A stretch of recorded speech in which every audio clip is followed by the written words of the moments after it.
"So, Maya," he said, chewing loudly, "what's it like dating a dude who's still living at home with his mommy and daddy? You know that one family member who thinks they're always right?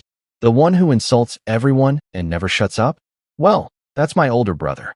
He belittled me for years, until one night, at the dinner table, he crossed a line. And that night, our entire family watched as I finally stood up, and everything changed. Watch till the end, because silence doesn't mean weakness. Sometimes, it means someone's about to roar. Everyone always says, family is everything. But what do you do when the person making your life miserable is the one who shares your blood? What do you do when it's not a stranger, but your own brother who wakes up every day determined to tear you down? This isn't just a story about a loudmouth sibling or a petty fight. This is the story of how I spent years living in the shadow of someone toxic, and the night everything came to a breaking point in front of my entire family. It wasn't planned. It wasn't dramatic on purpose. But it changed everything. My name's Tyler, and this is the story of me and my older brother, Zach. We grew up in a small suburban neighborhood in Colorado. Nice yard, nice neighbors. And from the outside, we probably looked like the perfect family. But Zach? He was a storm in human form. Always the loudest voice in the room. Always right, even when he was painfully wrong. He treated people like garbage, talked over everyone, and cursed like it was his job. And God help you if you tried to call him out. He'd make you feel 2 inches tall just for trying. Me? I was the opposite. Quiet. Calm. I listened before I spoke. I believed in letting people talk. But that only made me his favorite punching bag. We were never close. Not really. But it got worse when Zach moved back into our parents' house after getting fired from yet another job in his mid-30s. He came in like a wrecking ball, blasting music, mocking everyone, and acting like the house owed him a red carpet. I'd already been living there to help out Mom after her knee surgery. I worked remotely, managed my freelance gigs, and handled most of the cooking. I kept things running. But to Zach, I was just playing house. "You call that a job?" he sneered once. "Sitting in your pajamas, typing all day? Pathetic." That was the nice version of what he usually said. Zach's favorite thing was to interrupt my client calls. He'd barge in yelling, laugh about it later, and claim I was just joking. He mocked my clothes, my friends, and my nerdy little laptop job. One night, he actually screamed at my mom over dinner because she didn't buy his brand of cereal. No joke. "Zach, please," I started. "Shut up, Tyler. No one asked for your therapy voice." He laughed. I swallowed my rage. Again. But the night everything shattered? That was the night I introduced him to Maya. Maya had never met Zach before. We'd been dating for almost a year, and I was serious about her. She was kind, incredibly smart, and, more than anything, she made me feel seen. Something I rarely felt around Zach. That night, Mom cooked a proper dinner, the kind she only did when she was excited. Dad opened wine. It almost felt peaceful. Zach arrived late, of course.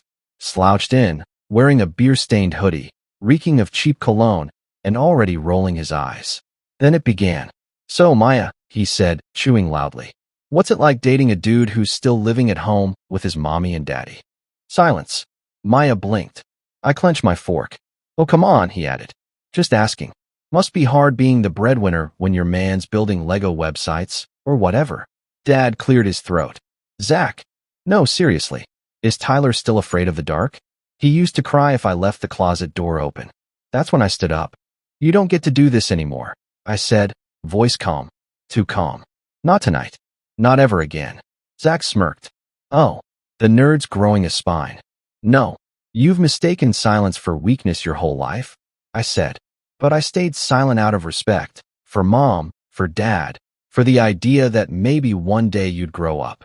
Everyone froze. Even Mom dropped her spoon. But here you are. Same old Zach. Jobless. Angry. Bitter. And the only way you feel big is by making the rest of us feel small. He stood up. "You want to go, little man?" "No," I said. "I want you to leave. You've done enough damage for one lifetime." Zach stormed out that night, slamming the front door so hard it cracked the frame. But he didn't stop there. We heard him outside, screaming like a man possessed, stomping across the lawn, cursing at the top of his lungs. He kicked over the trash bins, yanked up a garden gnome Mom had loved for years, and threw it into the street like a child having a tantrum. "Bunch of pathetic losers," he shouted. "Tyler, you spineless little rat. You'll always be nothing." Porch lights flicked on one by one. Mr. Evans from across the street stepped out and shouted, "You better calm down, or I'm calling the cops." Zach snarled back, "Call whoever the hell you want, old man. I don't answer to you." Then, with all the grace of a hurricane, he jumped into his beat-up Chevy, slammed on the gas, and tore off down the road, the sound of screeching tires echoing through the night. We all stood in stunned silence. The yard was trashed. My mom looked ready to cry. Maya squeezed my hand. Then, not even 20 minutes later, we got the call. Zach had wrecked his car into a concrete road divider 3 blocks away, swerving across lanes, under the influence, with music blasting and 2 busted tires skidding sparks across the asphalt. He wasn't the only one hurt. A cyclist had been hit trying to dodge him. A parked car was totaled, and someone's garden wall was now rubble. The police arrested him on the spot. Charges: reckless endangerment, driving under the influence, property damage, and resisting arrest. It wasn't just a warning. It was serious. Court dates, fines, and even a short stint in county jail. The next morning, Zach still managed to text my mom, somehow, calling me every name in the book, blaming me for pushing him over the edge. But for the first time in forever, my parents didn't defend him. Mom looked at me, eyes red but clear, and said, "You should have said that years ago." Dad pulled me aside, hand on my shoulder, and said, "You handled that like a man. I'm proud of you." And Maya, the woman who watched it all unfold, kissed my hand and whispered, "I've never loved you more than I do right now." Zach eventually got out on bail and moved into some sketchy rental across town. Still angry, still loud, but things were different now. He tried applying for jobs, but word gets around fast in small cities. No one wants to hire someone with a police record for drunk driving, disturbing the peace, and assaulting a mailbox. Even his former friends started cutting him off. Neighbors reported loud shouting and furniture being thrown inside his rental. One night, someone caught him arguing with himself through the window, fists clenched, eyes wild, screaming at the air. And here's the truth. Zach always thought the world owed him something. He thought being louder made him stronger, that stepping on people made him taller. He spent years tearing everyone else down, and now there's no one left to listen. Because eventually, the loudest person in the room gets quiet, not because they changed, but because everyone stopped caring. Zach wanted power. He wanted control. But what he never understood is that respect isn't demanded, it's earned. And no matter how loud you shout, you can't build a life by destroying others. Let's move on to the next story, to find out how the real enemy isn't a stranger, but the one who shared your childhood, your secrets, and your dreams. The family home, along with the land, shall be passed to the son, Daniel Cooper. I blinked. All financial holdings, assets, and insurance shall also be transferred to Daniel. And me? My name is Adam Cooper. I'm 33 years old. And 6 years ago, my brother stole everything my parents meant for me. I always thought the worst betrayal would come from a stranger. But no, mine came from the one person I shared a childhood with. A bloodline. A home. My brother, Daniel. Growing up, I was the one who stayed out of trouble. The one who helped out. The son who didn't ask for much. Daniel? He was the golden boy. Loud. Charismatic. The kind of guy who could charm his way out of anything. My parents adored him. Everyone did. But when our parents passed away in a tragic accident 6 years ago, I thought grief would unite us. Instead, it exposed everything. I remember the day we sat in the lawyer's office. My palms were sweating. I was still numb from the loss. But I held on to one comforting thought. Our parents were fair people. They wouldn't leave either of us stranded. But when the lawyer opened the folder and began reading the will, something fell off. Daniel sat back, arms crossed, smug. Too smug. The family home, along with the land, shall be passed to the son, Daniel Cooper. I blinked. All financial holdings, assets, and insurance shall also be transferred to Daniel. And me? Nothing. We were supposed to get half each. That's what our parents always said, split evenly. But Daniel had somehow done something. Pressured someone, pulled legal strings, maybe forged something before they passed. I don't even know the right word for it. All I know is, everything went to him. It wasn't even about the money. It was the betrayal. I'd been the one taking care of them while Daniel was off chasing startups and bankrupt dreams. But I didn't fight. I convinced myself he'd do the right thing. Share it. Split it. Acknowledge something. He didn't. I had to move into a shared flat. I worked 2 jobs, built my career piece by piece. And every now and then, I'd see Daniel on social media, vacationing in Italy, buying a new car, posting from our family home like it was always his. What stung most wasn't the money. It was the ease with which he erased me. He sold the land, rented out the home, invested, and then, one day he announced he was saving up for the house of his dreams. A massive countryside property, stone walls, bay windows. It was in every magazine he picked up as a teenager. He even took me to see it once when we were young, saying, "One day, I'm gonna live here. Watch me." I remembered that house. I never forgot it. It took me almost 6 years to get back on my feet. I worked hard. I invested smart. I built contacts. And one day, everything aligned. A friend in real estate texted me, "That old estate you liked, it's going up for sale. Quiet listing. You want in?" It was his dream house. I bought it. Cash. And I made sure the agent who sold it to me had my original surname listed on the paperwork.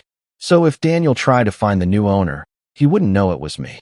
Then, I waited until I invited him over myself. I sent him a letter. "Daniel, I've recently come into a property I think you'll recognize. Come by this Saturday." He showed up, confused, curious, smirking. His smirk disappeared the moment he pulled up. This is my house," he muttered. "I was going to buy this." I stepped outside. Calm. "No, it's mine now. Come in, let's talk." He did, but he didn't sit. He was too busy looking around in disbelief. "I've dreamed about this place for years, and you just bought it?" I nodded, and then I said it. "I'm not keeping it." "What do you mean?" "I'm tearing it down." He didn't believe me, thought I was bluffing. But 2 weeks later, I sent him another invite. He showed up to the sound of bulldozers. The house, his dream, crumbled before our eyes. "Why would you do this?" he yelled. "This was everything I ever wanted." I turned to him. "You stole everything that was meant for both of us. You manipulated the will. You left me with nothing. So now, I've taken the one thing you never thought I could." His face turned red. "You're pathetic. This is petty, Adam. You think this makes us even?" "No," I said quietly. "This doesn't make us even. This makes us clear. You climbed to the top on what our parents left behind, and now I've taken down the one thing you thought you earned."